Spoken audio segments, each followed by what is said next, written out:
Another day, another dollar. But what's the price I pay if I don't have a minute of karma? Karma on the check can't change my happiness, so I find it best to leave the drama where it is. But this vest ain't bulletproof, it don't protect my heart. Might need an oversized tee so it's harder to hit the mark. But I don't mind that she got pinpoint accuracy. In fact, it'll be smarter if I just roll up my sleeves so bullseye quick, and we can take lift off in 3, 2, 1. I think she missed the flight. I can't tonight. The story of my life, it hurts right now, but I think everything will be alright now, won't it? Like, how do I know that she could be the one? How do I know that this path I'm taking is the same I'll be on when I'm done? How do I know what my purpose is? This dearth of certainty is closing curtains on yearnings that blur with the rising sun. Am I jumping the gun? Are you listening? Is anyone? Do you hear me? Does she hear me? Am I sounding like someone in a corner at a party draining all the fun? But there's a balance to the good and bad. There's happy, there's sad. 1109 shades between black and white. And today I think the orange and the purple of the sky around 7 was the perfect light. I wouldn't mind if that stuck in my mind the rest of my life. An antidote to the poison I ended up drinking. Got a few loose bolts so I crank them. I blanket and I thank it so I can stop thinking that I was a fool to think this feeling was ephemeral. I know I'll always feel this way about her, and that's just how I am. Nostalgic, and I'll be looking back on these past loves and long days that made me into this shape of a man.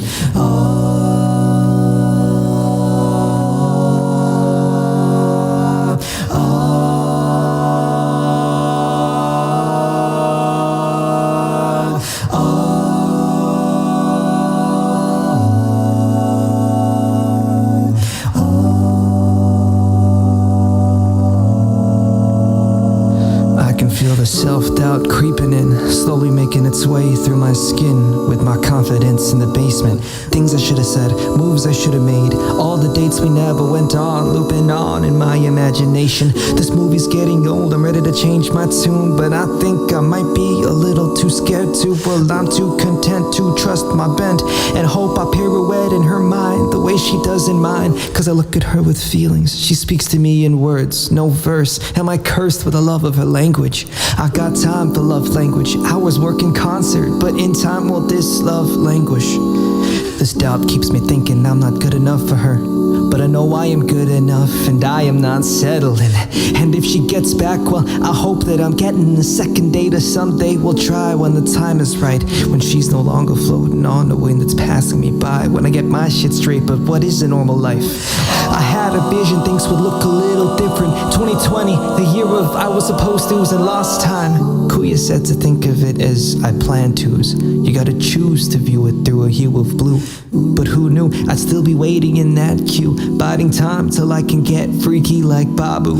Inside I'm still just a scared boy, psyche stuck back in 2011 with the fear of confrontation. I fear that this feeling of not meeting expectations is so restraining, but I guess I'm just fearing all that's changing. But when will it be my time? I've been feeling so impatient. Leave rent free in your mind, you'll breathe my name in every exhalation. I won't say shit to satiate the devil that's been latent, so I'll raise my voice to the date of my expiration.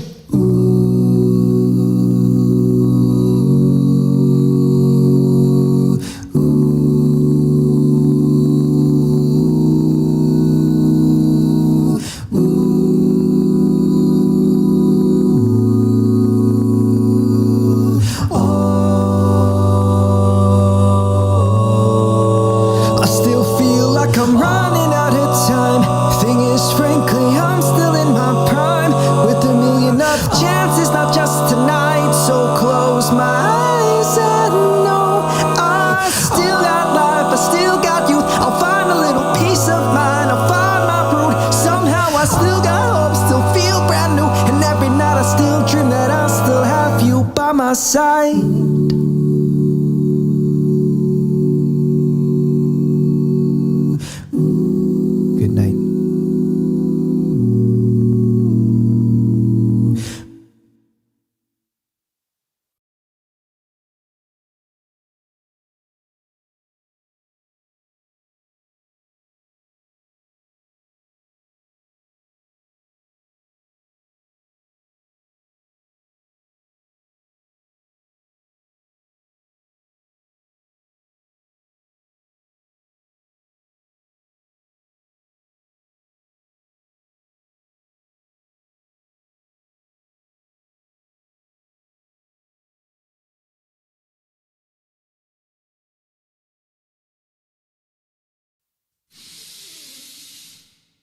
We can just take this on a test drive, keep it going all night, and we can have a good time.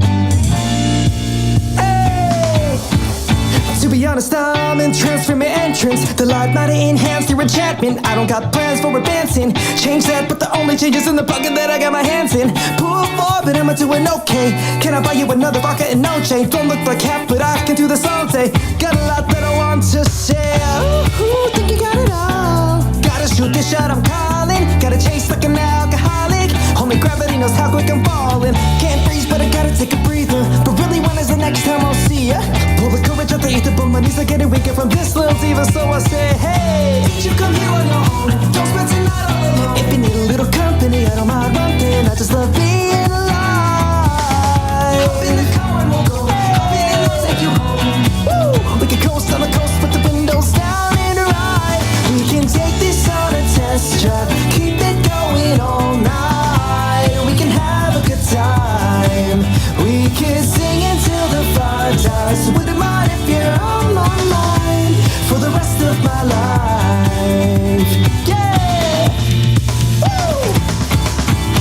Howling down the highway, breeze runs through your hair. Not a care, this is more than okay though. Singing my lungs out to your favorite songs playing on the radio. Stick to the speed and the double won't hurt. I tone on the gas for the short term. I'll be the last man standing when we hit the spot, catching the buzz of the night sky in a parking lot. Oh, did you come here on your own? Don't spend tonight all alone. If you need a little company, I don't mind one thing. I just love being alive. Hop in and I'll take you home.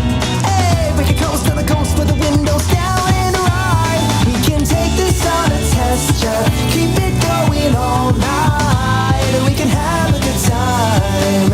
We can sing until the fire dies. Wouldn't mind if you're on my mind for the rest of my life. Hey, you know I got you, baby. I know you got me, baby. I know we got to go. Ooh, yeah. And just ride. Let's go.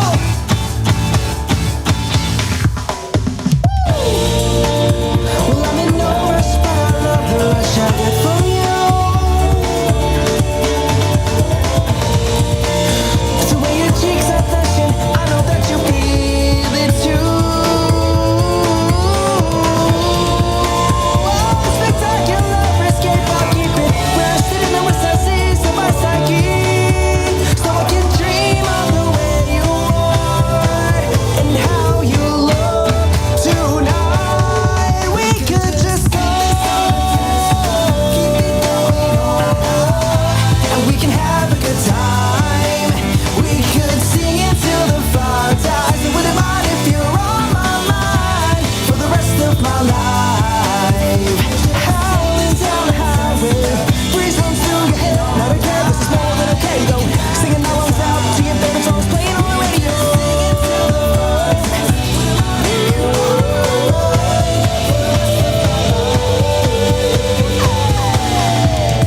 Let's go.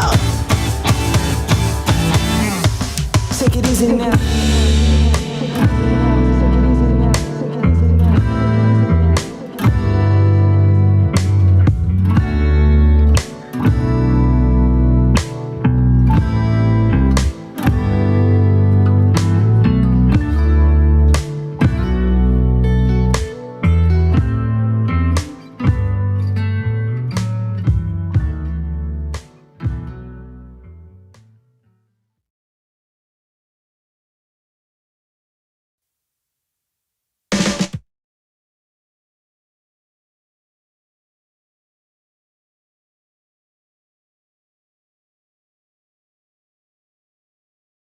Come along, children. Now we're going to have a little music.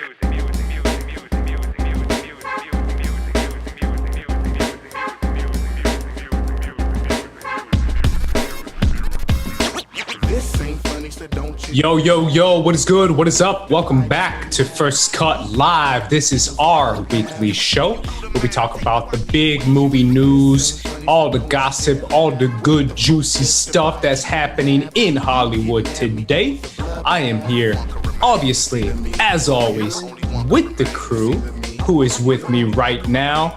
I'm always gonna start with my girl, the big man in the paint, unstoppable with the fade, with all the fight moves from the raid. She's our 7-footer with the shot. You ain't ready for what she's brought. She's our very own classy señorita, our girl, Sabrina. What is up, Sabrina? Oh my, these get better and better every week. I don't know how you manage to outdo yourself when we've been doing this for over a year. That was phenomenal. That was literally chef's kiss. I am doing absolutely fantastic. I'm so happy to be here hanging with you guys on this beautiful Monday. Beautiful Monday, beautiful day. And also here are three-time MVP, driver in the lane. He always brings the pain. You ain't ready for his hot takes? Cause he don't need a cook, he bakes. Cause he never brings the show for free. I'm talking about Mr. RB3.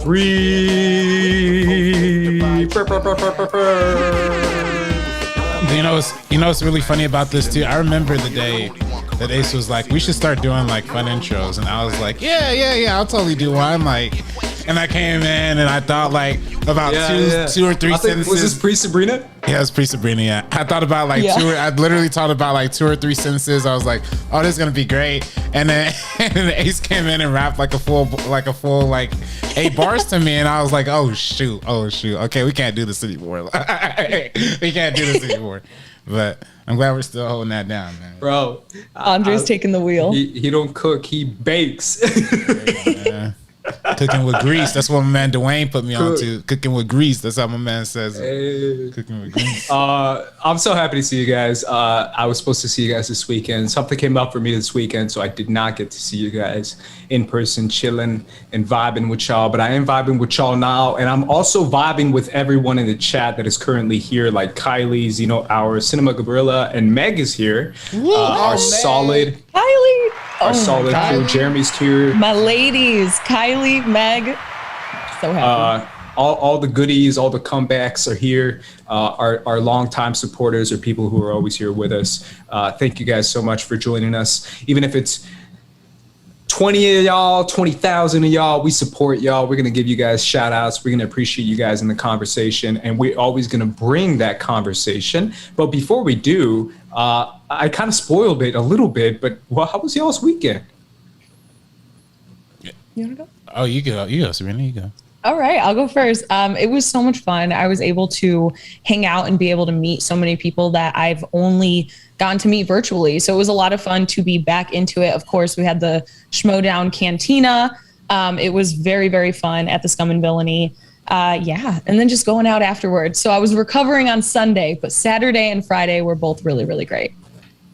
Yeah. RB3. Same for me, man. Friday, I don't know if I really did anything Friday. But Saturday, I definitely had some fun. I went out with. You went out. Yeah, I had like 3 different spots Saturday. I know what was going on.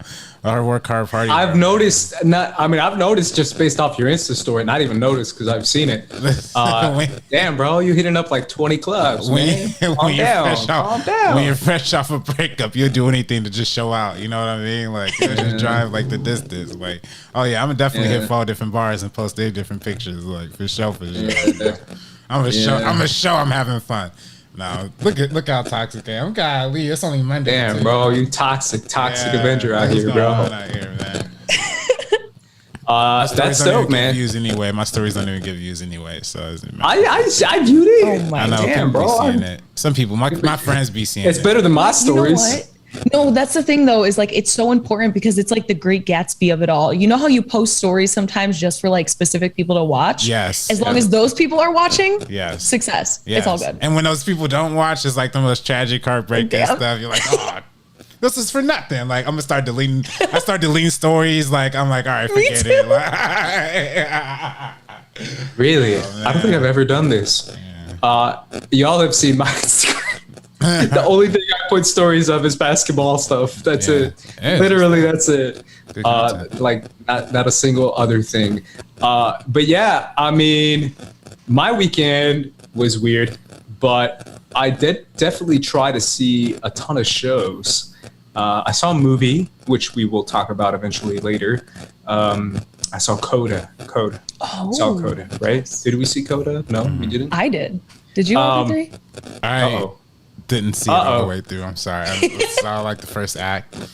Friday, I got a haircut. There you go. Didn't go out. There you go. Didn't go Back out. to RB3. What he did do. What I did do. I did see it. I did get a haircut. On Didn't the go out third club. and do nothing with the haircut, but I thought of Coda. yeah. Yeah, he's at spot number 4 of the night, and he's like, "Oh shit, yeah, I gotta watch Coda." I think. Coda. But you know what? It's more important. You got to go out. You got to have fun. You got to do your when thing. When you're young, bro. When you're young. Exactly. Shit, bro. I'm so old. I mean, I hit up a few people though. I mean, mainly people that I've known out here in LA for a minute. And then, but besides that, I mean, for the most part, it was mainly just me looking for something to start TV show wise. I've started a lot of TV shows. Yeah, what's up, girl? Me too. Really? No, What'd I you started start? Ted Lasso on Sunday, and I watched 8 episodes of it. Literally, I just sat on the couch and just breezed absolutely through those. And then I was like, you know what? I need to like calm myself down a little bit because the show is so good that I don't want to go through it all in a day, but I easily could have. Would you start? Yeah, I started a lot, but Ted Lasso. Yeah, I finished season 1 of Ted Lasso a couple months ago. It's good. It's good. Uplifting. It's happy. Yeah. I mean, it's just. I know what Ace is gonna say though. I know what Ace is gonna say. What am I gonna say? I know what he's gonna say. He's gonna What say is there's too many what white I'm saying? people in it. That's what he's gonna say. That's what he's gonna say. No, I was just gonna say I just think the hype might be a lot. Like that hype is damn. Everyone's like the best show in 25 years, and I'm just like, is it? I mean, it was I gotta fun. watch. I It's want to not see like it. the It's good. Yeah, I honestly would recommend it. It's not the best thing in the entire world, but it's very enjoyable, especially at a time like this. I feel like it's like really, really positive. And I don't know, I just get this like warm feeling from it. And right now, if something can give that to me, Oh, I'm here hell for yeah. That's what I need. I started a ton of shows, man. I started White Lotus. okay. I started that, and I started like episodes 1s of a lot of shows, and I just gave pilot shots. I always give pilot shots. I'll probably come back to it eventually, to White Lotus and to all the shows. I started like White Lotus. I started All American. You know what that is? RB3. Bro, All American. Come on, man. Let's talk about All American. That pilot, bro. That pilot. Man, that it whole killed show- me. the whole show It is killed me. amazing. That pilot killed me. When the coach at the end, I was like, nah. Sabrina, have you heard of All American? No, I This is haven't. the most ghetto show like of all time. Like it's literally It's like not that ghetto. It's ghetto in the fact it's like it's TV ghetto. Here's why. It's CW and it's all about this dude from South Central who plays football and he goes to Beverly Hills High and then his coach is like friend had like relationships with his mother and it's based on like this true story, but it's like imagine Friday Night Lights meets like Greg Berlanti, like The Flash, or like the most CW cheesy version of like that you can ever imagine. Like, and it's all about like how he has like his friends, like his like ghetto like friends. Like he has like the one girl who's like a rapper who's like, I gotta make it out of the struggle. It's a hustle. Da da da. And then like he has another drug dealer friend who like died. I'm sorry, spoiler alert. Who something happens to him at the end of season 1. And it's like just the most like it's just if you see it, it's like the most melodramatic stuff. I saw one episode. I saw the pilot. Oh, I'm sorry. But yeah, I think your mic is it my mic? staticky. Is it my I think mic? so. No, I think it's Andres because I only hear it when you're talking. Oh my god, man! I just changed this thing too. Dang, I thought it was It's okay. I was hearing static, but I personally thought it was me. But Is it I still heard going? static. It is still going, so Okay. maybe it's not that. All right, how about now? Okay, I don't hear anything now. No, RB3. I think it might be me. Number 3? I think it might be me. I think it might Is be it me. you? So yeah. Hopefully we could. I'll figure it out right now. I mean, I haven't heard it for a second now. Is it Since me? it might have been you, Andres, but like I'm not. That's my like mic, obviously, bro. you I know, told him my stuff mic. happens. No, I think it was. Damn it. It could have been me. It could have been me. I don't know because ever since he, I'm sorry. but when Andres switched it, it went away. I so switched I don't out my know. mic, so if it's better, then it's definitely me. Okay. Yeah, it's very dramatic. It's super over the top dramatic. Like my mom is with the coach, and the coach is with my mom, and I'm with the coach's daughter, and the coach's daughter is with it's the son, and the coach's son. Trust me. It's crazy. I was like, bro, I don't know if I can handle it. The coach's daughter is like an alcoholic, and then the son is like dating this, is also a football player. So he's kind of getting jealous because his dad's giving attention to this other kid. Like it's all this. It's like every cheesy storyline you can milk out of it is there, and I love it. Yeah. Me and my mom, it's like me and my mom was like guilty pleasure, like for sure. It's 3 seasons. I started that. 22 episodes. I started that. I started Cobra Kai. I started Reservation Dogs. I got a lot of shit. I saw your tweet about Cobra Kai. I got a lot of shit. I saw your tweet. I mean, is that a bro? People unfollowed me. I lost 10 followers because of my Cobra Kai thing. Y'all need to chill, bro. Y'all need to rethink your life, bro. I mean, if you value a show that much that you have to unfollow someone when they say, yo, this show's not great. Or at least no, Andres, because if I feel this way about something, and you don't, unfollow. You're in the wrong. You don't like really it, unfollow. Okay, no, I just want to give a shout out to our friend Adam Lavick, because I tweeted about my fake, like it was a joke. It's not fake. I actually believe it, but I tweeted about my DCEU ranking, and I got so much shit. Literally from shit. I knew it. As soon as I saw it, I was like, Sabrina, what are you doing? What is you doing? But I got so much shit, and this is the way that I feel. This is how I feel. I only like those two, and I just really don't care about the rest. There's a huge gap between my number 2 and the rest of them. But yes, so I got a ton of shit, but then there was one person that was going hard at me for like a few days. His name was Nathaniel. Shout out Nathaniel for being a douchebag. But I tweeted about something else, and Adam responded. This was a completely separate thing. And the guy was like, oh, wow, you're one of my favorite YouTubers. Surprised to see you in this thread. And then Adam was like joking around. He's like, oh yeah, Sabrina's telling me to watch Twilight. And then Nathaniel, just unprompted out of nowhere, because like Adam didn't know that he was being like negative to me. He was like, yeah, her taste is trash. This is trash. And then Adam was like, yo, bro, like, do not be a douchebag. Goddamn. Like, why would you just say that unprompted out of nowhere? And then the guy apologized and like took off his profile picture. And he was like, I'm so sorry hearing my favorite YouTuber say this about me and kind of call me out in this way has made me reflect on things, and like deleted his past tweets to me because he was responding to everything, even if it had nothing to do with it.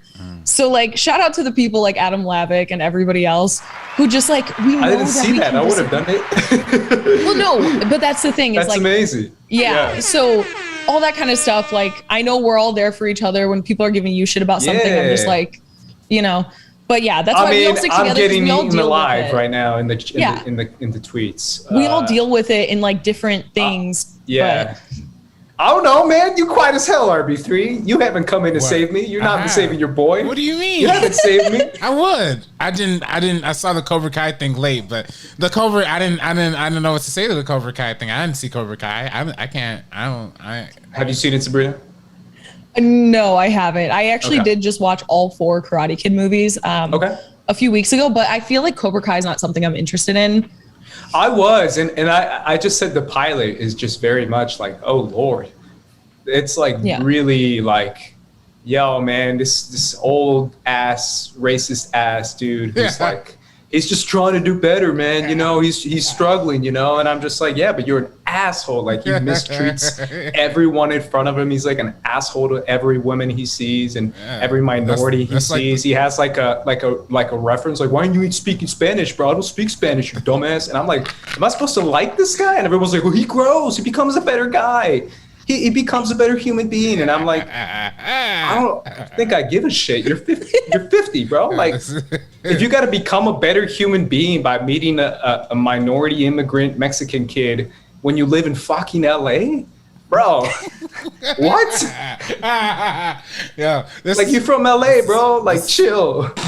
This is funny because like I would totally love to hop on this bandwagon with you, but. The fact of the matter is, there's a lot of people from who like that specific generation who are like in love with that show. So I don't want to. Maybe it gets better, y'all. I just thought it was. I was like, really? That's how a lot of. Listen, I hate to say it. That's how a lot of these guys from that age is like really are. Though. That's how a lot of these guys are. I don't want to see a show about it. I mean, I don't want to see no show about it. Yeah, isn't he? Wasn't he the bad guy in the original Karate Kid movies too? So. Yeah, but he was kind of like redeemable in them because I just rewatched them. He was, and like he was being treated which very, is why very it was poorly. Interesting. Yeah, I was interested in seeing that, but then they just made him like, why'd y'all have to make him so racist? Yeah, and such sometimes an asshole. it's like, you can't like look beyond that kind of stuff. Yeah, and that's like, a little much. Really? He's got to stop his racism at 50? Like, bro, you didn't learn this?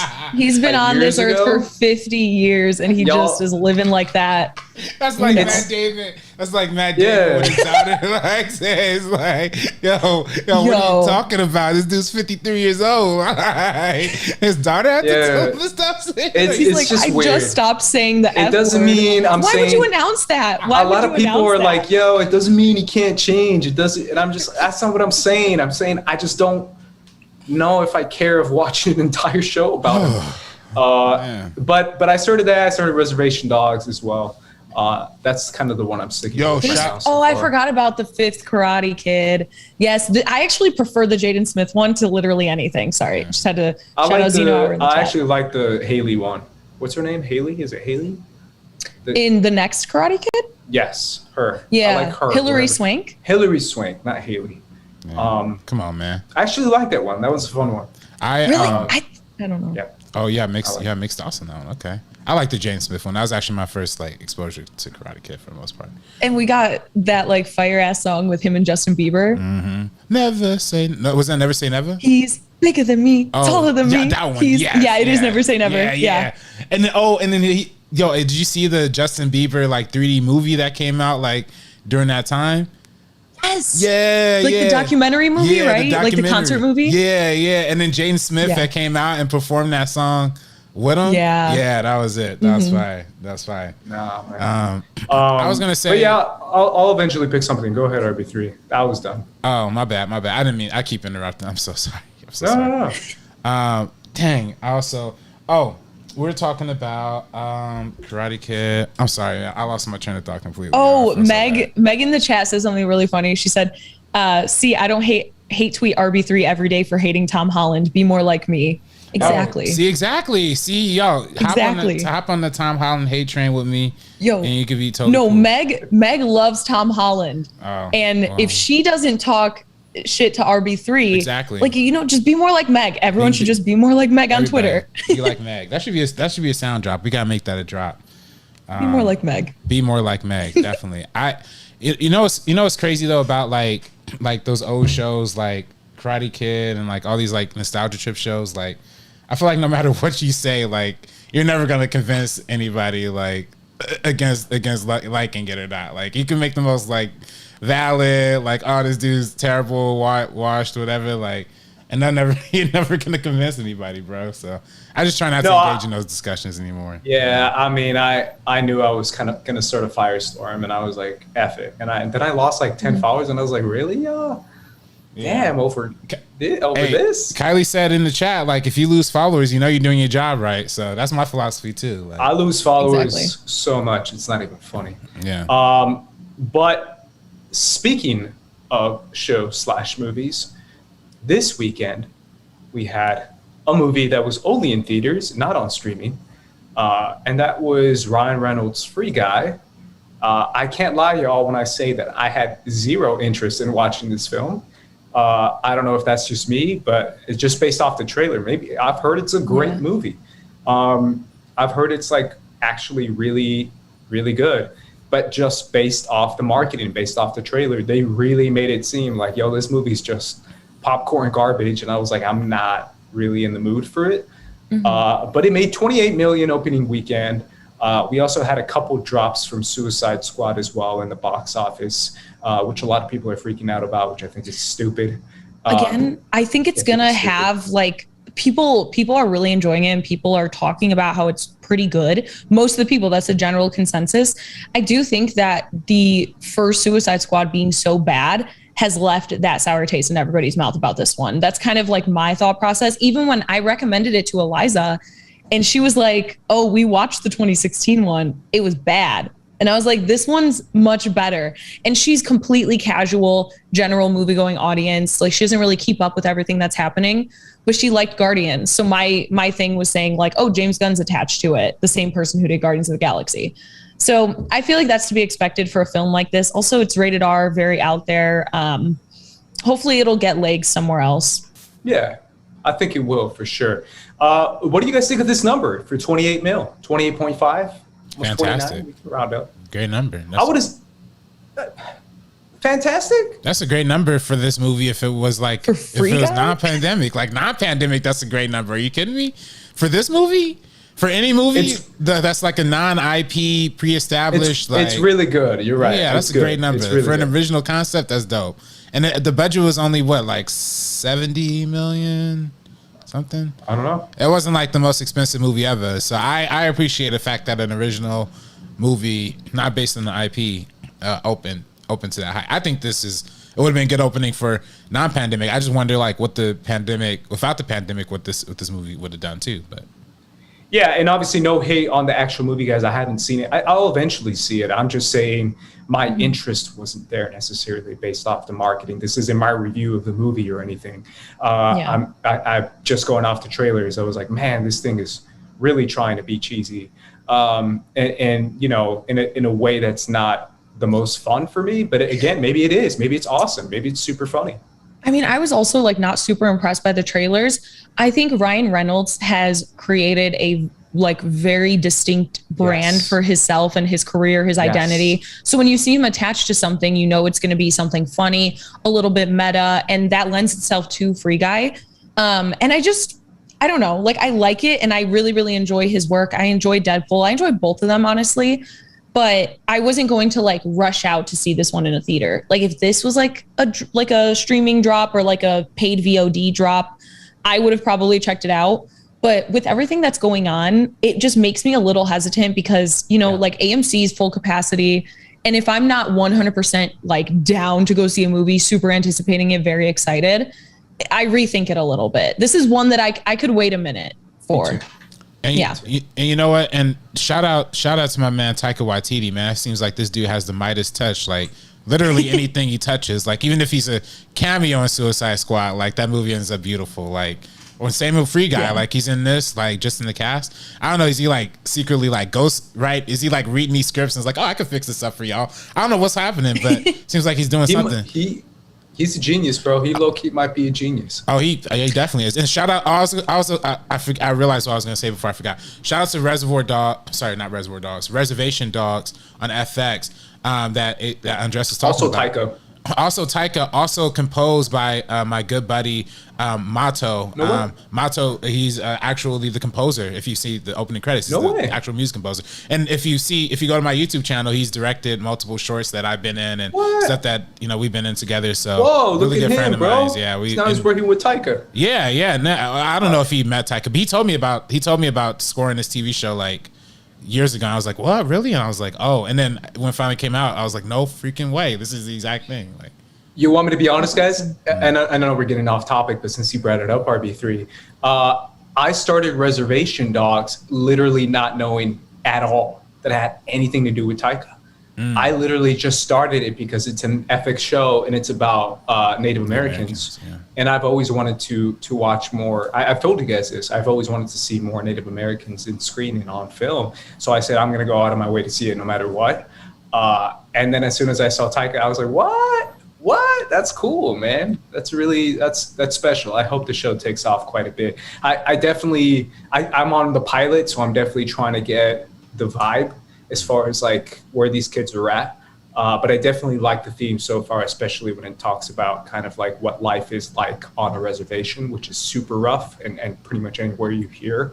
It's been told that it's been super rough. For anyone who doesn't know, the community that was hit the hardest was actually the Native American community in America for COVID.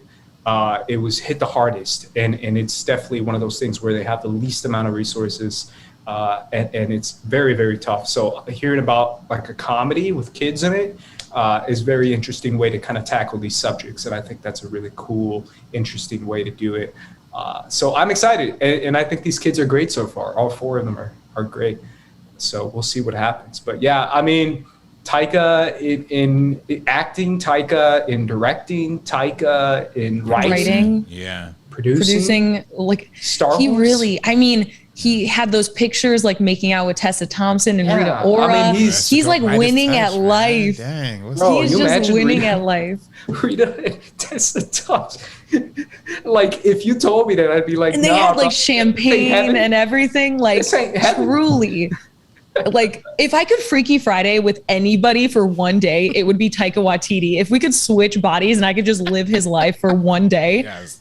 that would be who I would choose. Yeah, I'd be so sad. I'd be like messing up his entire movies. Like that one day, I'm like him. I'll just like make the worst decisions and like totally mess up everything. Like, Oh my God. Yeah.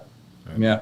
But yeah, I mean, a really good performance considering what Free Guy actually is. And even though it is a Disney film, if we're being honest here, but it is still a Ryan Reynolds kind of brand of his comedy. I want to transition this by saying, with that being said, the Shang Chi premiere is happening right now, or happened right now. Happened? I don't know. It was happening when I was coming here. Yeah, no, it's happening right now. We got Dorian and Josephine from Geeks of Color that are representing Geeks of Color over there. So that's going to be exciting. Josephine, man. Good for her. That's awesome. And so that is happening right now, which is really exciting. So Shang-Chi is coming up, and a lot of people on Twitter, on YouTube, even on TikTok, have been talking about kind of the dead air that's kind of happening now with Shang-Chi when it comes to marketing, or when it comes to at least word of mouth, as far as conversation around the film, or getting it hyped up. Say what you will of Black Widow, that movie was definitely hyped up quite a bit. At least I thought it was. So I feel like I want to present the question to you guys. Do you feel like people are properly hyped, or is Disney properly marketing or hyping up this movie? I'll start with you, Sabrina. Yeah, I don't think they're doing it properly, honestly. I just found out this past Friday that we just had, that it was coming out soon. I had no idea that it was actually being released soon. I thought it was coming out sometime in like October or something like that, December. I literally had no idea. So I just feel like they're not doing a great job of kind of pushing it out there. And I feel like that's a little disappointing, because it is interesting that they're doing that 45-day theatrical window for this film. So it's going to be released in theaters for 45 days and then be available with the premium VOD, if I'm not mistaken.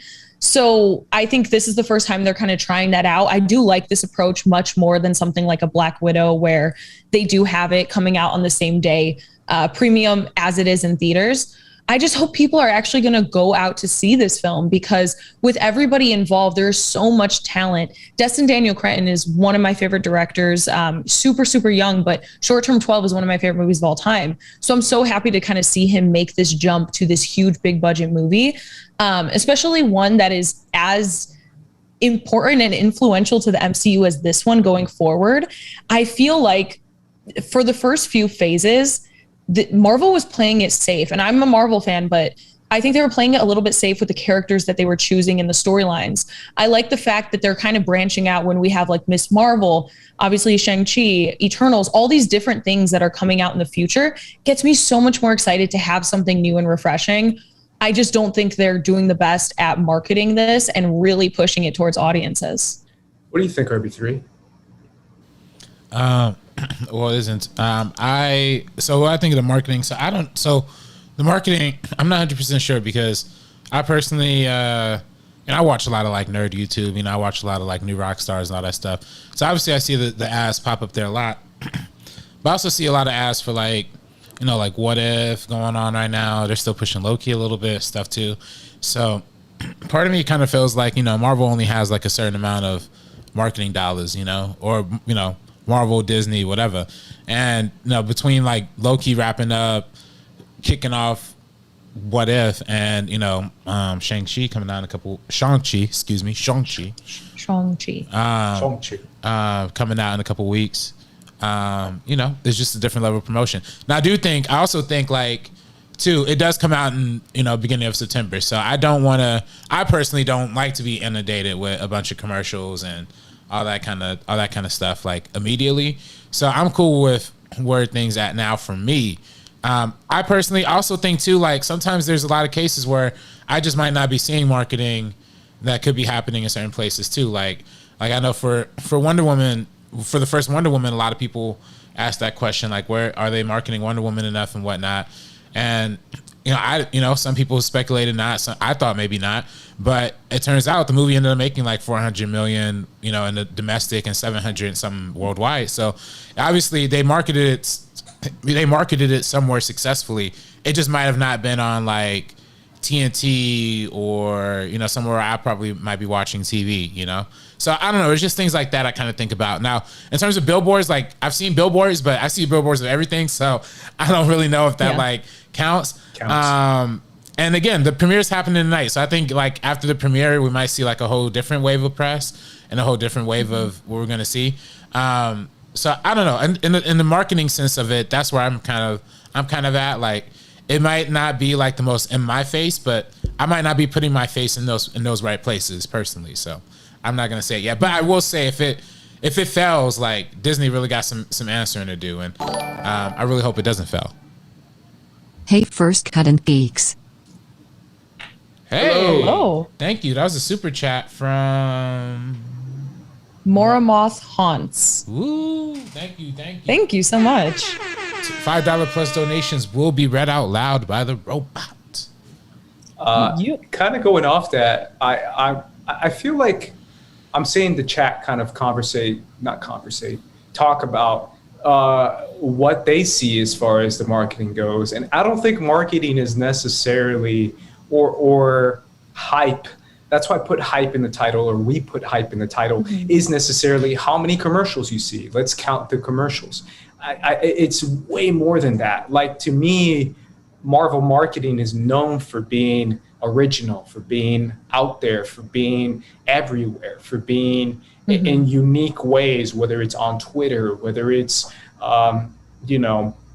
cast members, little things that they do. People. Even like Captain America Civil War, they had people tweeting out like Team Iron Man, Team Captain America, Stuff like and you were getting those videos that were like different. Personalized. Yeah, it's not just how I saw a lot of commercials, so it must be more. It's not that simple. Like, to me, it's about like, are you putting your best foot forward? Yeah. What kind of campaign do you want to put as far as originality and as far as getting something unique when it comes to your own marketing campaign, which I know sounds a little corny, but it really does matter. And it's important. I mean, look at the success of freaking Ryan Reynolds. He's a master of marketing because he finds ways to promote his movies in interesting and unique ways that actually gets people to watch it just based off that and not based off the actual movie itself. So I feel like it's less about like, how many ads did you see? Well, I saw 20 trailers during the NBA finals, and it's like, yeah, but you saw trailers for everything during the NBA finals. Yeah, but frankly, TV is usually the way that this stuff gets across the most, either TV or internet.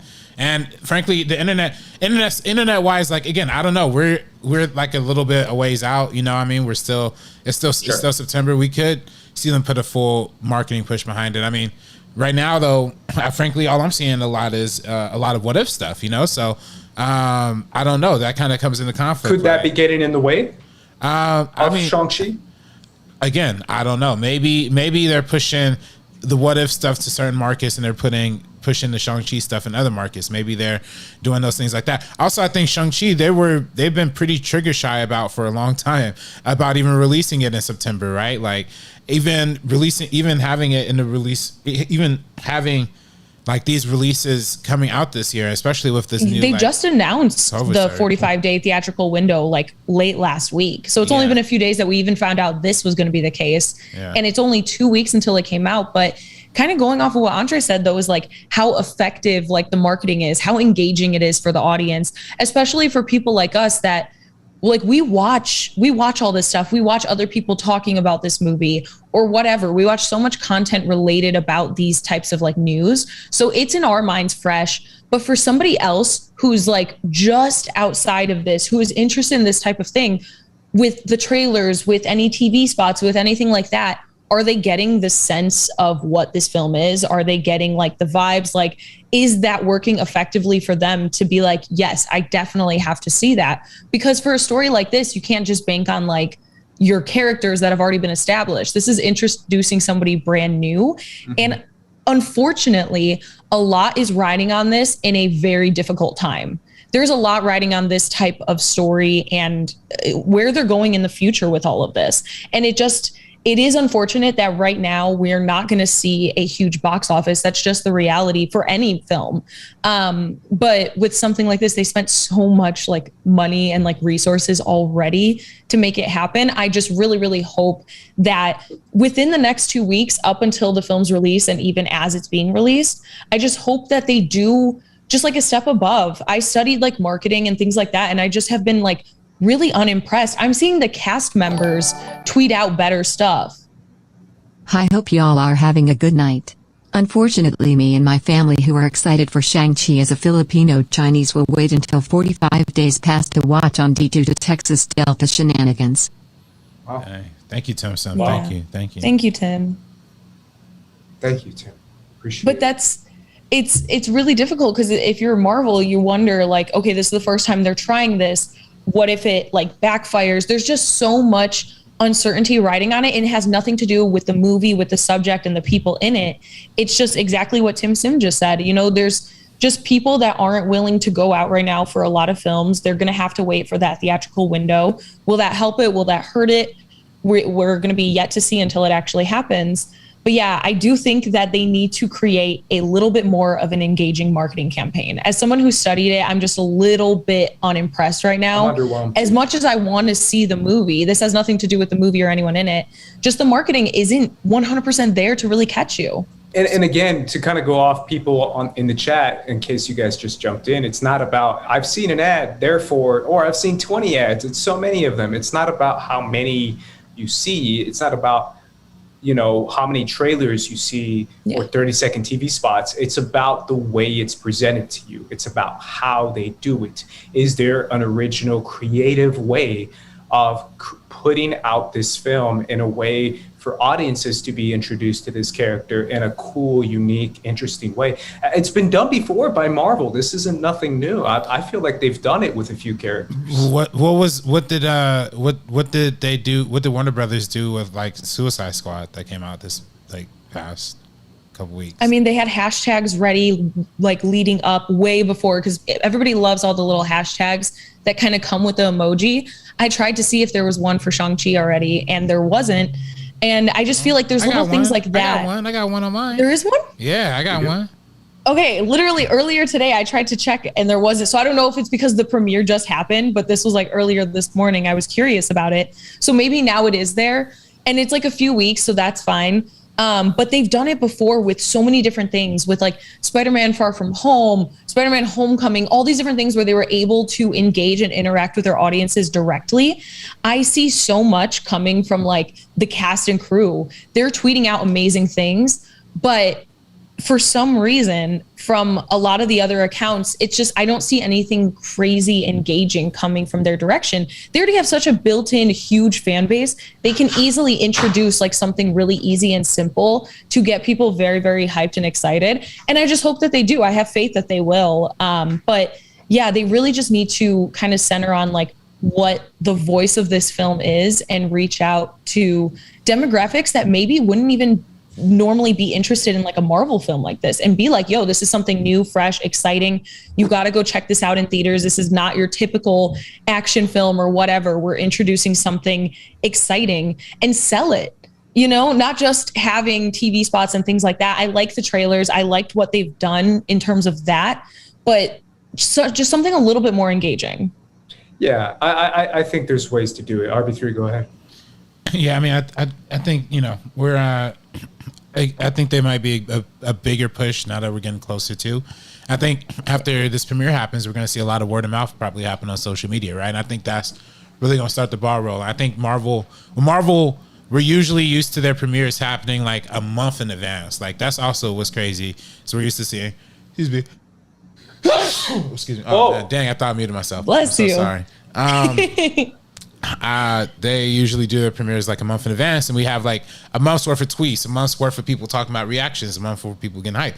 It's only a couple weeks out. And also remember this too, the first weekend of September is historically like the worst weekend in movies. Like the first week of September, the first weekend of November, and like a good chunk of January are like weekends that you just like don't release movies in. And you know, this is one of those weekends. Now it's being released in this weekend because of the pandemic, but it's, you know, frankly it's gonna be, and it's, you know, frankly it's gonna be on Labor Day. Now maybe the Labor Day thing helps, maybe more people could get out, maybe schools are gonna be out, maybe people could get to see it that way, but we got to see, we're yet to see. I do think though, I personally, you know, the marketing is one thing. When it gets to the conversation of the theatrical release strategy, I know that's controversial. I know my man Tim Sim donated and said, unfortunately, like he won't be able to see it because of the Delta thing.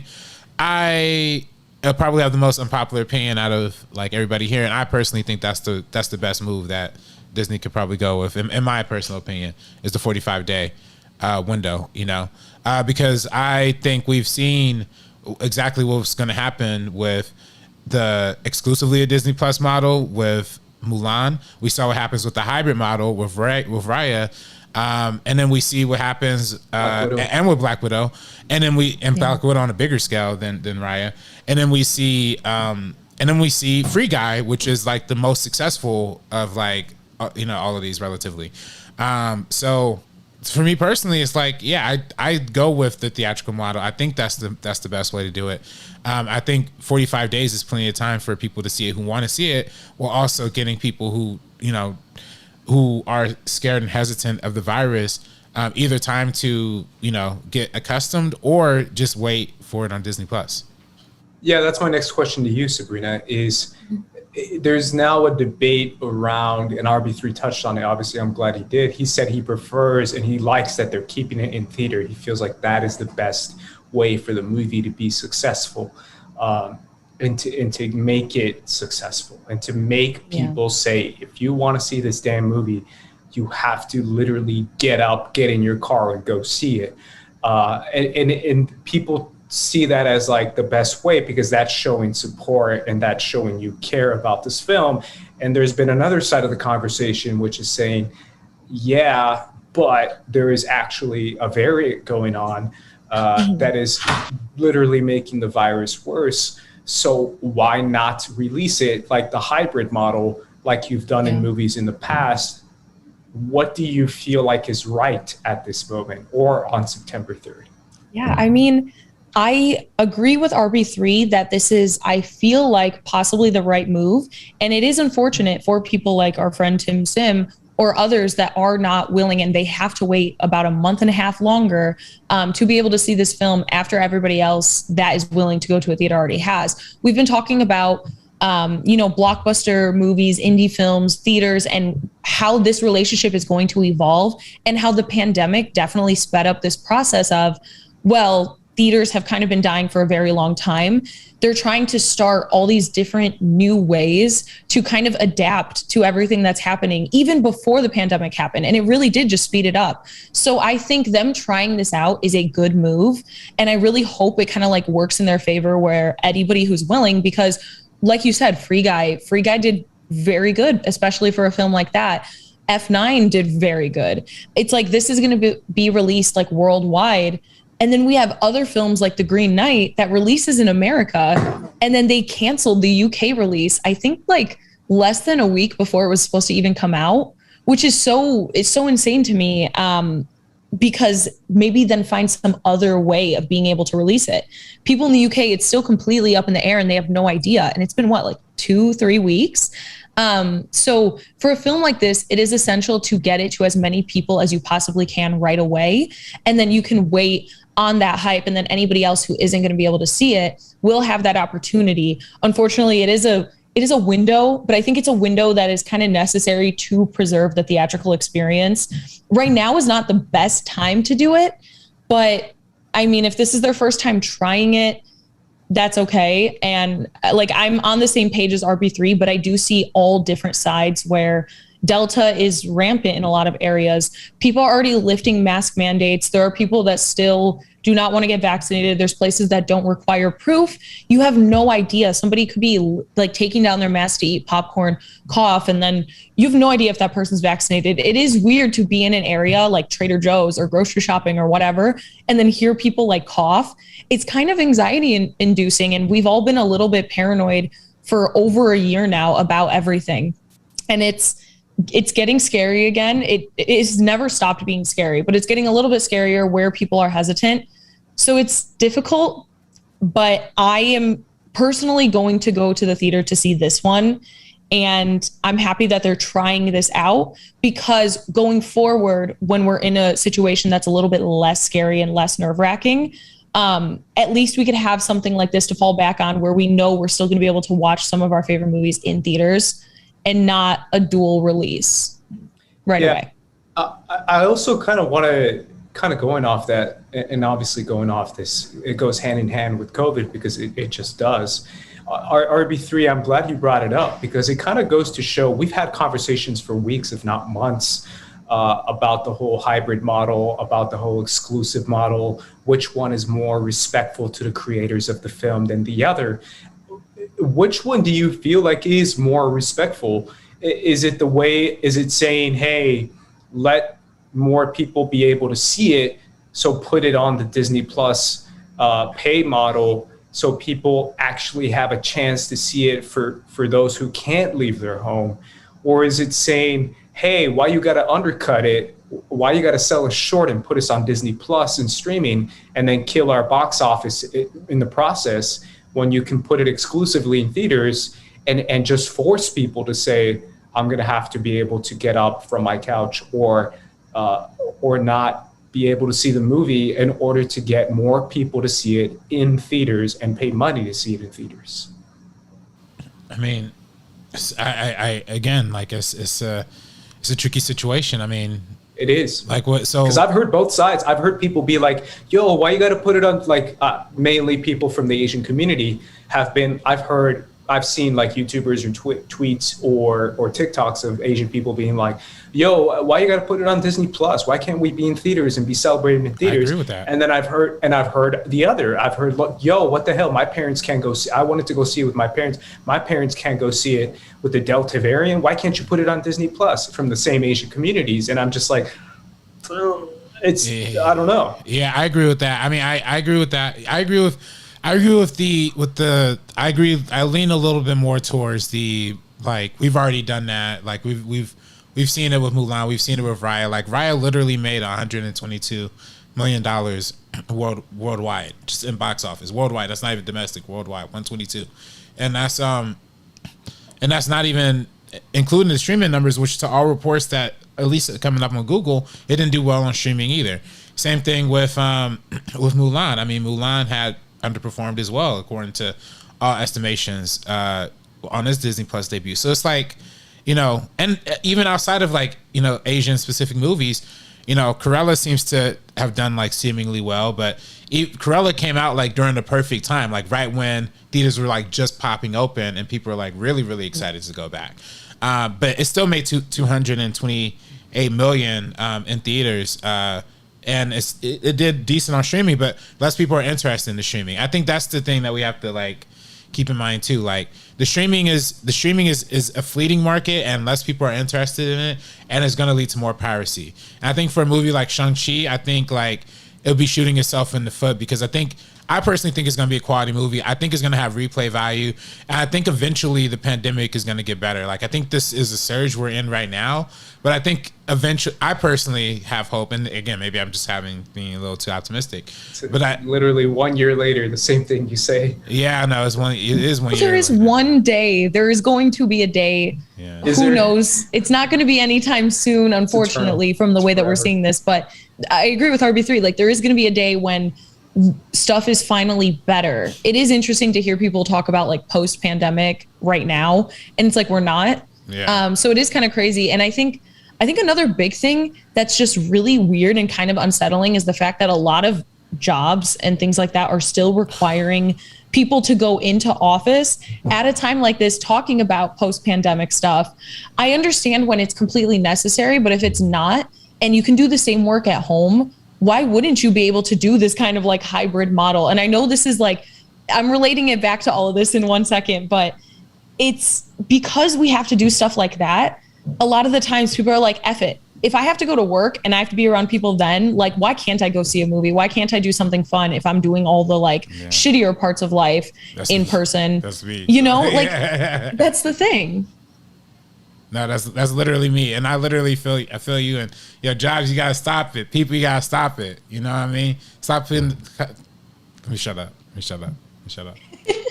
about to I feel like it's definitely tough because there are people who will not risk it and just will not risk it. And that's valid.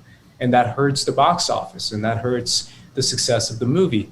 But at the same time, we've seen now with the Black Widow model that as successful as it can be with the downloads and the streaming on Disney Plus and even the box office in the first week, I'm sure it would still kick ass first week. The problem is the movie would eventually fade 10 times faster than it would fade if it was solely in theaters. It's just going to fade so fast because most people are then going to choose, if they do choose to see it on streaming or just pick streaming all the way altogether, which then hurts the legs of the film to have zero legs in any kind of box office receipts. And then in that sense, too, you have to worry then about the actors and the success they face, where then they have to be kind of put into this little box of being judged by the box office success of the actors. And then they're going to be like, you see, look at how shitty the box office was for these Asian guys. And it didn't make any money. And it's because it's partly on streaming and the streaming numbers did cut into it. And that's going to hurt a lot of the future that they eventually have in Hollywood because the eventual box office won't be as big as it would be if it was exclusively in theaters. And I know I'm reaching, guys, but all this kind of does matter when it comes to careers, when it comes to actors, when it comes to box office numbers. Studios in the future can take a look at Shang-Chi. If it does really well in theaters, they could say, oh, damn, man, we got to get this guy Simu Liu in more movies. Oh, damn, we got to get blah, blah, blah, blah, blah, and more. Oh, that kid from Shang-Chi was amazing, or that one actor, that one side character. It helps. Well, the it thing really is, does. It's unfortunate because I feel like I'm getting so annoyed by box office reporting right now when they're just like, oh, no, Suicide Squad had like a huge drop. It's like, yeah. People aren't going again and again. We talked about that. Like people are already risking it one time to go see the movie. They're not going to go again for the same one that they just saw. Exactly. And it's directly on streaming. So like, it's very easy to do that. And box office like should not be a part of the conversation as heavily as it is involved in right now. You know what I mean? Like it shouldn't be like, oh no, this thing is bombing. Like that shouldn't be kind of like the, like clickbait of a conversation, like Suicide Squad drops historically bad or whatever it is. In the Heights was the same thing. We complained about that. There were so many people reporting about the film and the first thing that they were mentioning above everything else was box office. And that just doesn't really make sense to me. Box office has always been a part of the conversation, but it shouldn't be the first thing or like the entire conversation. But for some reason, everybody is still surprised that movies are underperforming. It's just, I'm kind of over it at this point. And I already know for something like Eternals, whatever, if stuff doesn't get any better, there's probably going to be a lot of those for so many different films that are coming out. For more like independent movies we're going to get later this year, it's probably all going to be discussed. It's going to be like, oh, Thursday night previews lower than initially thought and stuff like that. I'm just seeing the same headline, but then it's like insert movie here every single week. And I'm kind of sick of it. Yeah, I 100% agree. And I just feel like I want this movie to do as good as it can do. And I'm kind of with RB3 in the sense that I feel like that might be the best way to put it in theaters. And I know it's tough for a lot of people considering they might not want to. I just feel like there might be ways to kind of get around. I've found ways to kind of just go to the theater that's really empty and just go to a time that's super empty, and then just try to find ways to see certain movies. And obviously that might not work for everyone, or they might not want to risk that, but I've tried to do that as well. And I feel like at the end of the day, it might help the movie the most, because it might give these actors more of a chance to shine, not necessarily in this film, but in Hollywood in general. There's a couple no-name actors in this movie, and I feel like them getting the opportunity to kind of showcase this on their resume, knowing it's going to say, yo, this thing kicked ass at the box office, or this thing had legs at the box office. If it goes on hybrid model, it just probably won't. It just won't. And they can put that and say, going to have legs right now. No, but it's going to have more legs than if it was on the hybrid model. It would have 0 legs if it was on the hybrid model. I don't know, because I don't know if people are going to go 100%. Out.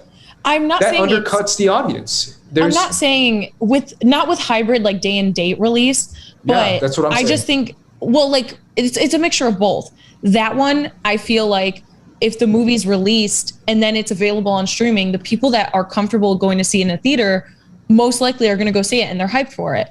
Especially a lot of these bigger films, like something like Coda. Like us two watched Coda, and you probably watch on streaming. I watched on streaming. I planned to go see it in a theater, and unfortunately, like, I wasn't able to, because I was like, since it's available, I might as well check it out. But people will kind of take that risk for Marvel some of the time. So, but we are going to get a lot less repeat viewing. So I think it might have a little bit better legs, but I don't think it's going to be that much more at the end of the day. Not that much more, but because not that many people are going to be willing to risk it twice, you know? Yeah, but definitely not that much more, but definitely better. And I feel like that helps. That helps at the end of the day. And I know that might be like a controversial take that we're all kind of having right now. Everyone's going to be like, yo, you guys are supporting COVID people. No, I'm not supporting any of that. We're just saying we want the movie to be successful. We feel like there's safe ways to see this movie if you want to, if you can, if you're vaccinated, if you're masked, if you want to do it in an empty theater. And I just feel like that's how I'm going to do it. That's how a few people are going to do it. And obviously, that's just our take. You could prefer the hybrid model. RB3 is cracking up, but I don't know. I'm just saying. There's the chat. Did you see the comment? What? Just from I missed it. A super chat's about to come in. 1 second. Oh. Okay, never mind. I don't know. We shouldn't wait on these things. Joseph Ashley said, "Not going to the theater. Moment hearing sneezing or coughing, whether they're playing or not, I'm out. Sending PJs and watching it without someone 3 seats away getting a hand job. We're talking loud on the phone." Valid. Valid. It's very valid. How much legs did the Crows have because of COVID? The Cruise. Crudes. Let's Google. Let's Google how many legs the Cruise. I don't think anyone wants to see that movie. Cruise it came out already. What you mean? Yeah, I heard it came out, and I heard it was good. Yeah, he's hating, dog. Hate on everything animated. Did you see it? Did y'all see it? I mean, nah, but you hate on No, of course not. Then what do y'all talk about? Then what do y'all talk about? Some people liked Neither it. y'all saw it. I'm not the person for that movie, but I know the fact that that's what I said. I said I'm good. I don't want to see it, and y'all are like, too. "Whoa, what's wrong, dude?" And neither of y'all have seen it. Neither of y'all have seen it. RB3 is notoriously a fan of Trolls, and he saw a Trolls World Tour, I believe at like a drive-in. I still can't believe the conversation that we had forever ago where Trolls World Tour changed the landscape of all of this VOD stuff for the longest time. Like, that was the catalyst out of all things. Yeah, the Scoob came and killed all that momentum right up. Like, Scoob underperformed. We ain't doing this no more. Sorry, y'all. We done. It's over. Okay, I'm sorry, Andres. You go. There's what, man? Go ahead. No. I'm talking too much. No. I just feel like, it's definitely up to people, and obviously they can try it if they want, and if they don't want to, that's totally up to them. It's definitely a conversation to be had, though, because I do feel a lot of people like are shafted or do feel some type of way about not having it on Disney Plus when they would gladly pay $30 to see it at home. Unfortunately, they don't have that option this time, so they're going to have to go out and see it if they want to. It's their option. No one is. We're not telling you to go ahead and do that and risk it if you don't want to risk it. I do feel, however, that there might be ways, maybe, possibly, kind of, to avoid the classic audience that is like, you know, coughing and sneezing and 40, 50 people surrounding you. There might be times maybe, or there might be a theater maybe that's super isolated and super in the middle of nowhere that you can kind of drive out to. There's ways. I've just tried I've done it. I've tried ways. I've gone to theaters that are a lot quieter and no one's there, and at certain time sets that aren't really There that fancy. was this theater in the south suburbs of Chicago by my grandparents' house that nobody was ever at. It was an AMC.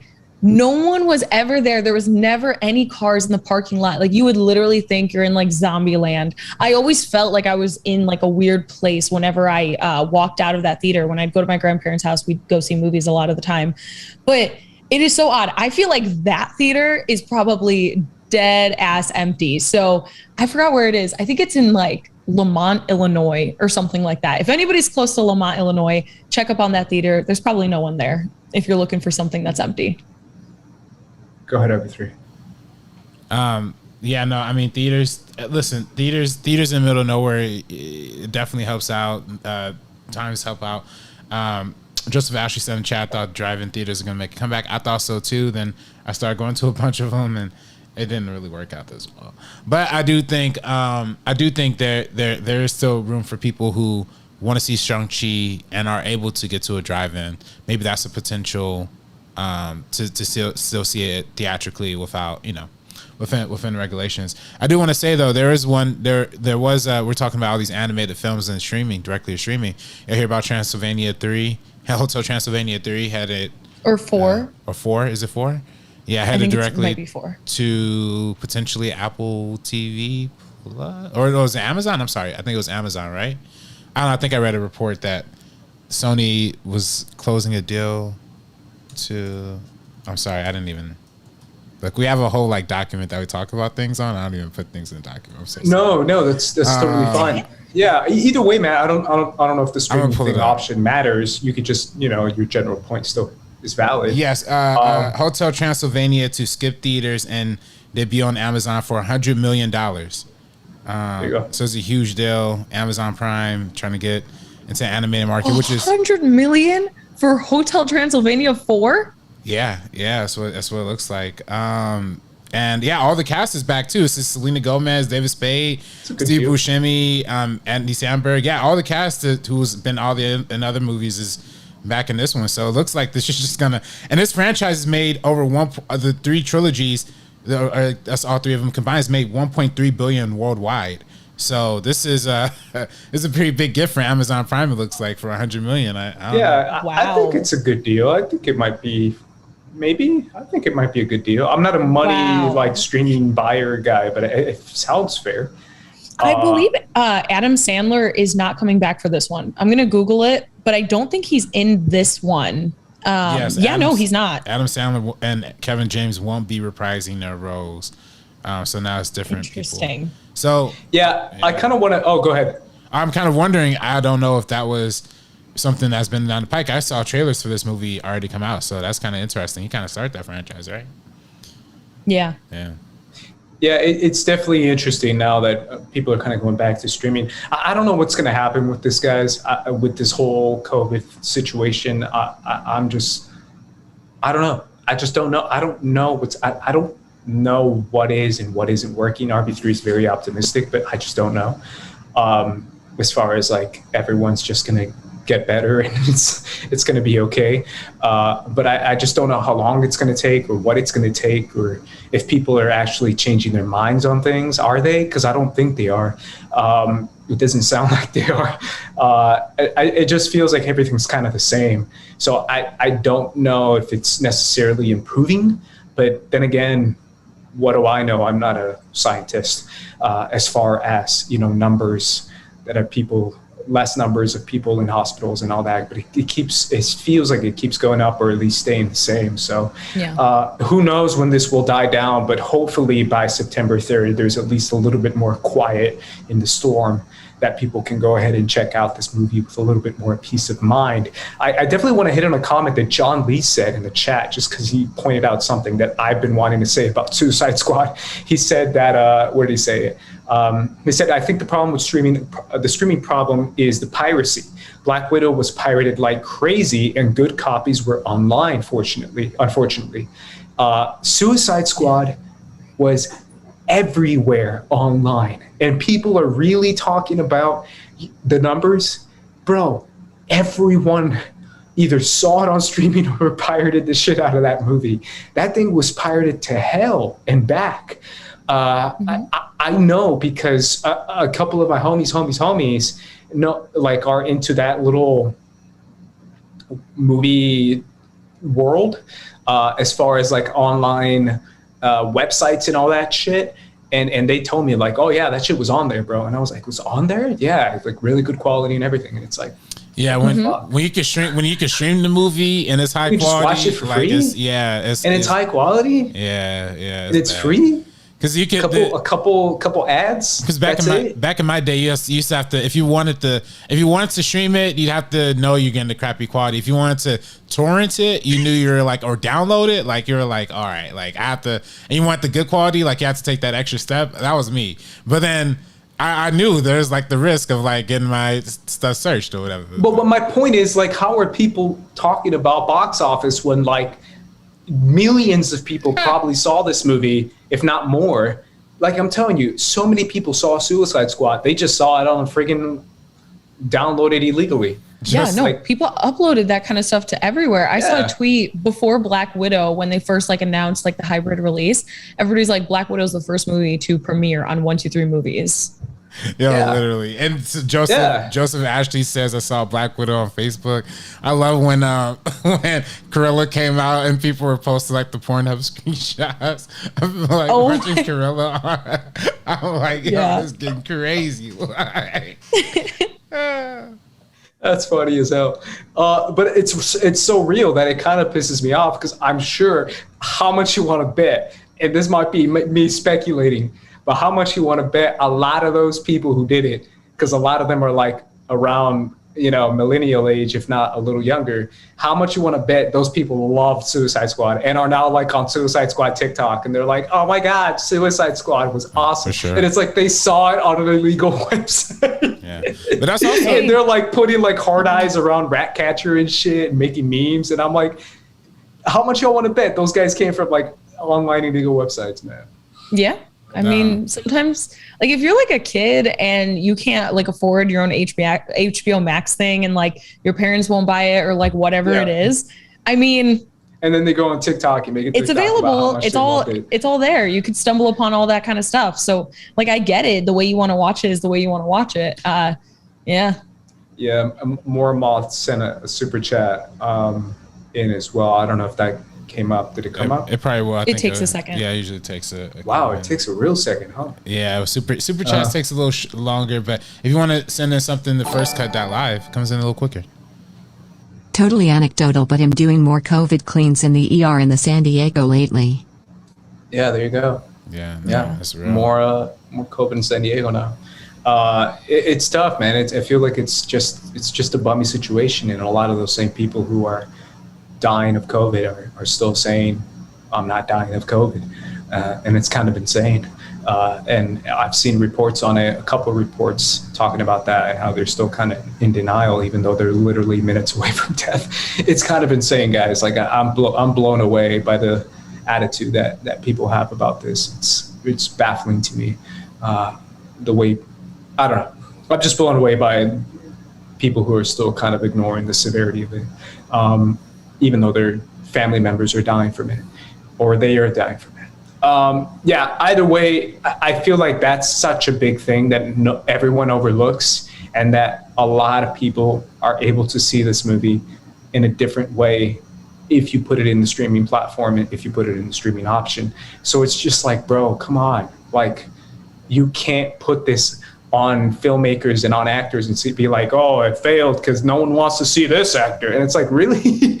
When I can see it for free online? I don't think like that. I don't think that's going to be the case with Shang-Chi.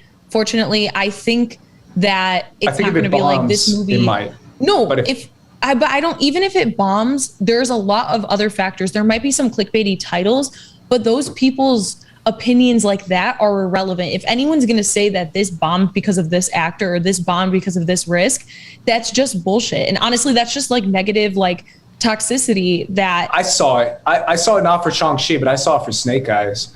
Well, that's just it, like literally just negative toxic people, and you're never going to get rid of that. It was like Variety.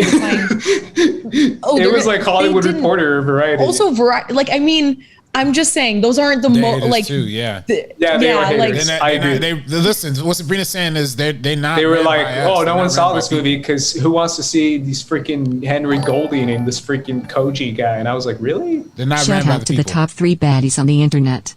Thank you guys for showing up every week. # let's all go to the movies. Let's go, Kay. Thank you, Kay. Stream algorithm. Stream algorithm. Shawty is a baddie. But yeah, but the negative toxic people are always going to find something to reach for. And I do think they would face backlash if they put negative box office onto a newer actor that is not an A-list. Like, it just doesn't make any sense. Like, what are they gonna be like? Oh, Aquafina, all this. Oh, they're just gonna like reach for anything. And that's kind of stuff that we should like ignore. That doesn't even make any sense at all. It is never on, unless it's like horrible for whatever reason. I've never had an instance where I'm like, yeah, this movie bombed because of that lead person, unless they're like a bad person, not because of like performances or anything. The performances in Old are horrible. I'm not blaming the actors for their performances because there's, issues with a bunch of other things, but like Old was like fine, whatever. But I really do not think, I think we shouldn't say that this is a possibility. We should just, if anybody says this, we should like call them out on it and be like, yo, that's obviously not the case. Look at this. We should disregard those people's opinions. But the problem is, Sabrina, and I do feel like those people's opinions come from some giant ass media companies that are funded by the industry, and it's a bummer, right?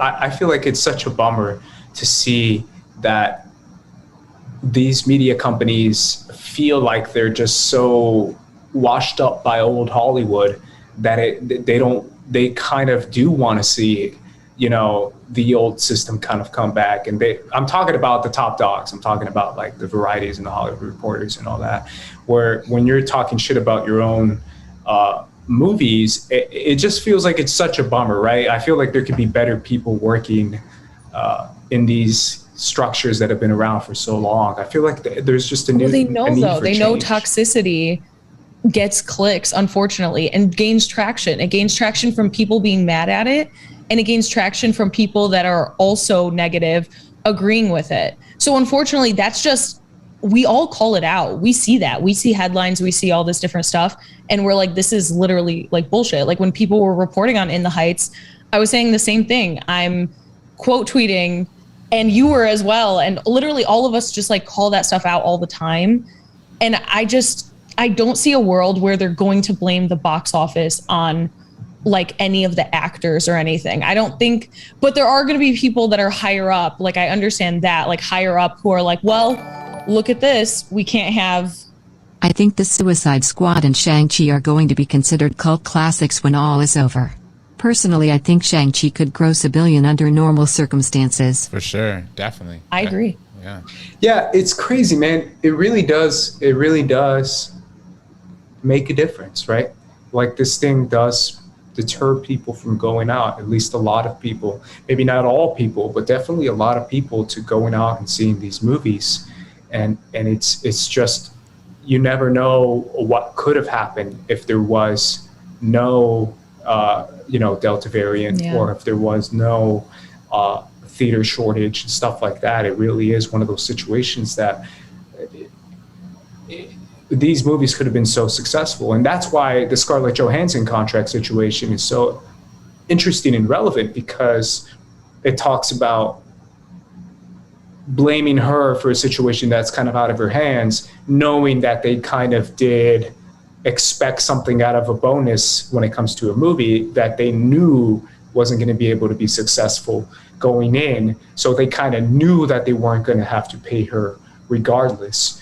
Exactly. So yeah, it kind of all loops back around. It's kind of interesting for sure. But like another thing, even before the pandemic, people were like, oh, Birds of Prey underperformed. There was literally people that were like, it's because Harley Quinn is not scantily dressed or like other stuff. And there was literally like negative toxic women, not even going to name the names, but I think everybody knows who it is, saying that about a movie directed by a woman, led by women, a woman's story. There's always going to be those negative toxic people that do that.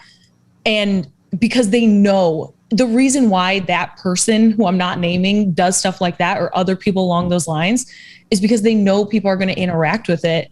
And they know even if they talk like crap to them, they're still going to get the hate clicks. They're still going to get the views. And then the people who are also negative are going to agree with them. It's definitely toxic. And like, I love because like all of us always like speak up about like toxicity in different parts of like communities. If that happens with like Shang-Chi, I just feel like that could be like the last straw and people get definitely like really upset because we shouldn't put everything that's happening with the pandemic and stuff like that on the backs of the actors or directors or creators. Like, unless they did something wrong, there should be no reason that it's put on their backs like that. Yeah, and unfortunately it does. Go ahead, RB3. I would just like to point out that I just saw in real time our first dislike happen. So I think Miss Thang must have been watching the stream and as soon as you mentioned and literally like hit the dislike. I'm not kidding. Like it literally just happened. There was also another thing too. I'm just making jokes because we're talking serious. I do hope Shang-Chi does really well and succeeds because I'm really looking forward to this movie. There's only one reason why I hope this movie doesn't do well, and that's so we can stop seeing them put Awkwafina in movies. I mean, good God, are we gonna like? Can we talk a little bit about that before we go? Because I was gonna close here. Shout out to Aiden and Kate in the chat. Aiden, hey. What is up with this, bro? Why do people hate Awkwafina? What do you Wait, mean? I didn't know people hated Awkwafina. People hate her. What? Hate her. Why? Wait, do you know Can you why? explain RB3? She's not funny. No, RB3 knows. RB3 knows. She tries to be black. She does the black I'm gonna step scent. away. Yeah, I want to hear about that. She does the Why does Black scent Twitter thing. hate Awkwafina, specifically Black Twitter? Because she does the blacks in every single movie. Like she does the whole like, I'm gonna step away one second. I'm the ghetto Asian chick. Yo, I'm the rapper. Yo, I'm rapping. Does she actually rap? Like people think she's a rapper. Like I remember when she first came in movies, they're like, oh, she's rapping. She rapping. I didn't even heard a track from her. Nah, I think she was. Well, no, that is actually like very real. I did see that. I think she rapped first. Okay. I think that was like her first thing that got her, but still, yeah, like It's getting trash. Do that it's getting kind of trash. stuff. And you know what's crazy? And thank you to Joseph Weeks for pointing out the farewell. The farewell is really great. The farewell is like the one that I like really enjoy from her. But I'm not gonna lie, I can't watch Crazy Rich Asians without cringing. I can't even watch Raya without even like kind of like hearing that a little bit. Like, and by the way, what's she even doing in Raya? Like, she's not even like Southeast Asian, like, or any kind of.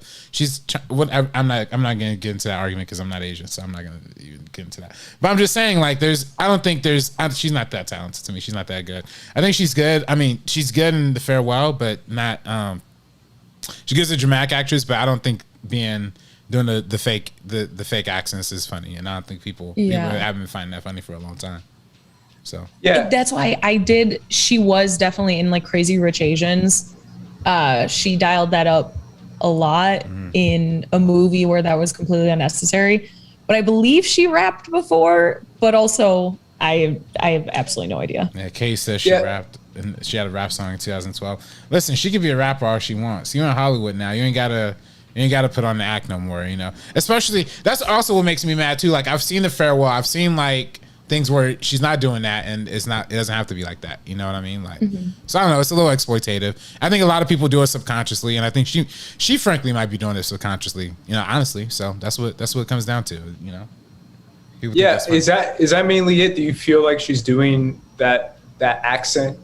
Yeah, I just, I guess, I don't know. Maybe some of her movies I just haven't been the biggest fans of, but I like Crazy Rich Asians. Raya's cool. It's cool. What else has she been in? Like, anything else? Farewell's great. She had like a TV show. I think it was like Nora from Queens, if I'm not mistaken. Okay. Oh, Chewing Gum is excellent. Chewing Gum's an excellent show by Michaela Cole. I'm always shouting that out. I just finished season 2. It's a great show. Monsters at Work is on Disney Plus. People need to check that out. That's amazing. Mindy Kaling. Yes. Monsters at Work. See, this is what people need to talk about. Where's the marketing for this? There's been no marketing Monsters nowhere. Inc. sequel? It's the Monsters Inc.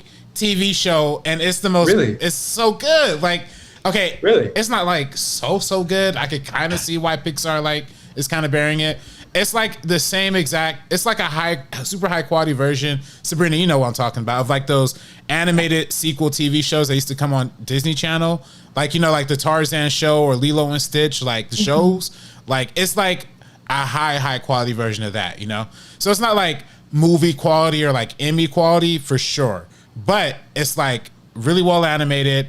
All the original cast is back. The original music is back. And it's actually kind of a funny premise with new characters. Mindy Kaling's in it. A lot of new people, a lot of new voices, a lot of new faces are in it. So it's really, really good. People really should watch Monsters at Work. I literally went to like the Pixar Instagram page. No post about it. The Pixar Twitter, no post about it. Like, there you go. So you notice marketing. There's no marketing for this. Where's the marketing? No marketing. For this? I've never heard of it. Come on. I heard it was coming out forever ago. I didn't even know it came out until you tweeted about it. Yeah. You're single-handedly carrying the marketing for this for your Twitter community. Dude, and it's been 8 weeks because I've never seen anything. And it's 8 weeks deep too. See, I've been meaning to tweet about it since day one because I've been literally catching them every Friday, like since they've been coming out. But I'm like, I don't even know how to tweet this. I didn't even know they had a hashtag until the other day I tweeted about it. So it's crazy. Yeah, that's kind of funny because I've never heard of that show whatsoever. But I still think it's funny, kind of going back to the Aquafina thing. I see Cade. Cade said Aquafina is an American brand of purified bottled water that's produced by PepsiCo, consisting both of unflavored and flavored. What is the flavored part? Yo, that's scary. What is that? It's like those like naturally essenced waters that are all just like the fake like flavoring and stuff like that, especially from Aquafina and Dasani are two waters that I will not touch with a 10-foot pole. Never. Absolutely. You're not on the water guy, right? You like Dasani? But I'll drink anything, bro. It's water. Not Dasani. See, I love water. I love water. RB3 rants should be a series. There you go. It's a series. Greenlit right now. I greenlit it. Yeah, we should really wrap up, guys, but I definitely... What's up, bro? Cino Hour. Aquafina will not be coming on First Cut. She joins Quentin Tarantino, Jeremy Renner, Kanye. No, Kanye can come. Matt David. And Chet Hanks. Yeah, Chet Hanks is definitely not coming on. No. Which one is Chet? Chet Hanks. Yeah, Chet. Is that his son? That's his son, right? Yeah. Yes. You haven't heard about Chetty? I've heard about him, yeah. I just wasn't sure if that was the other one. Yeah. I forget their names because I know he has Colin another one. is fine. As far as we're concerned right now, Colin is always invited on First Cut. Mm-hmm. Chet, no. Chetty, yeah. It's not white boy summer over here, son. Never. Yeah. I don't know, man. I don't hate Aquafina. Maybe it's just because I love the farewell. And I haven't noticed her thing, but... yeah, I mean, it's up to RB3, man. Maybe he'll just do an RB3 rant at her. I'm going too hard. Maybe I just saw a few tweets today that just spoke to the subconscious, There was a lot of tweets, bro. There was a lot of tweets. I saw them, bro. Yeah. I saw a lot of people being like, yo, Aquafinas need to stop, and I don't want to see her anymore. And I was like, yo. I never see the tweets you guys see. I only follow so many people, and I don't know. I never see a lot of the stuff. Yeah, it'd be crazy on Twitter. Either way, guys, thank you so much for joining us this night, every single one of you. We went from like 10 people to like a good 40 at one point. So we're like 45. Shout out to us, man. Shout out to us for doing what we do. We should have and shout out to you guys. Well, hit the like button right now. There's still some people in here. Everyone who's still here, hit that like button. Make sure you guys share it with your friends if you haven't done so already. Let them know what is up with the First Cut crew. Either way, guys, where can everyone support you? Let's start with you, Sabrina. You guys can follow me on Twitter and Instagram at SabrinaXMonica, also on Twitter at SabrinaOnFilm. And RB3? You follow me on Instagram and Twitter at DirectorRB3, and follow Timestamp at Timestamp Movie on I'm sorry, I don't know exactly the handles, but search up Timestamp on both social media platforms. Cade is in the chat. He'll be able to put them in there. Also follow my man Cade. Stream Algorithm, music video for one of the songs that I will be directing coming very, very soon. So keep a lookout for that. Keep that a surprise when it drops. It'll be dropping very soon. That's what's up. That's incredible. You can find me at Squadron Race, obviously here at First Cut TMO on social media as well. And honestly, guys, don't forget to leave a comment, leave that like, all the good stuff that you can possibly do. Subscribe if you haven't done so already. That's the best way to support us. Either way, guys, for the First Cut crew, peace out. Peace. Divide you in half. You getting at me equals a bloodbath. Only one can remain. It's either me or you. Only one can remain. It's either me or you. Only one can remain. It's either me or you. Take you out the equation. It's either me or you. You do the math. Only one can remain.